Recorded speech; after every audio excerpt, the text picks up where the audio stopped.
Dr. Roy, let me come to you. Obviously, the Trump administration has made some recommendations in terms of whether it be the percent of commission paid to physicians on prescriptions, or a comparable amount that can be charged based on either the EU or other areas.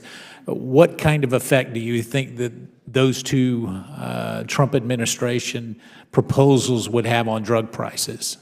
So you're referring, just for everyone else's interest and knowledge, to some of the reforms that the President and Secretary Azar have proposed for the Medicare Part B that's program, correct. which is physician-administered drugs, and drugs that are usually delivered through intravenous infusions and injectables. Right. The one big distortion that was introduced by the Medicare Modernization Act was this so-called ASP plus 6, where doctors get a 6% commission. That incentivizes the use of higher-priced drugs and not low-cost generics. And so that's an example of where a reform system that the administration has proposed and is modeling and demonstrating through CMMI would be very helpful in aligning doctors' economic interests with giving patients the lowest cost drug, which is not the case today, an important area of market distortion, as you imply.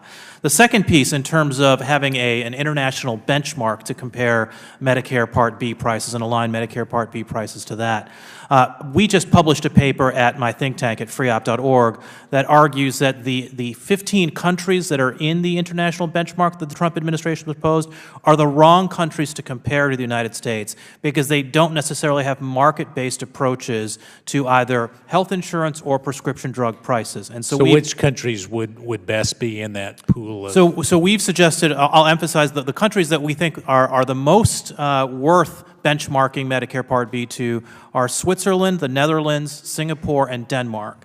Those are the countries that either have more market-based health insurance systems like Switzerland, Netherlands, or in the case of, for example, Denmark, they have unregulated drug prices. Companies can charge whatever they want, just like they can in the United States. But the difference is, in Denmark, the insurers or the insurer offers a specific price that's aligned to the lowest cost drug in a particular category. That if you choose that lowest cost drug as a patient, the drug is free to you or subsidized by the government.